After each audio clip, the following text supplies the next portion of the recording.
For today's mini vlog nga pala, tara't samahan nyo kami sa mga kaganapan namin sa araw na ito. Dahil mamamanhikan nga pala yung boyfriend ng kapatid namin, kaya sobrang dami nga pala ngayon ng tao rito sa bahay. Mga ganitong tradisyon nga pala, hindi na nga rin pala ito ginagawa sa ibang mga lugar. Pero dito nga pala sa lugar namin ay meron pa rin nga palang gumagawa ng ganitong mga tradisyon. Tulad nga pala ng pamamanhikan na pumupunta nga pala yung pamilya ng lalaki sa bahay ng babae. Ito rin nga pala yung unang beses na makakita nga pala ako ng namamanhikan. Ba nag-uusap nga pala sila ay kami nga pala ay naghahanda na ng mga pagkain. Handa na nga rin pala agad namin para pagkatapos nga pala nila mag-usap ay kakain na. Lahat rin nga pala ng handa namin ngayon ay dala nga pala ito ng pamilya ng lalaki. Dahil isa nga rin pala ito sa mga naging kaugalian nating mga Pilipino.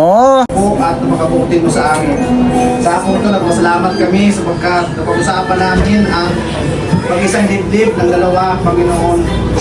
Maraming salamat at ito ay naayos sa iyong kapagan awa. Salamat po sa binigay mong mga biyaya sa amin sa hapon ito, mga taong kasangkapan ng Diyos. Balik mo na maraming beses kanila. Maging kalakasan ang pagtanggap ng aming lupang pangatawan.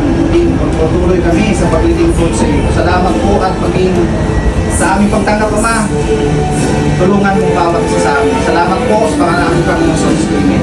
Sige, open yun.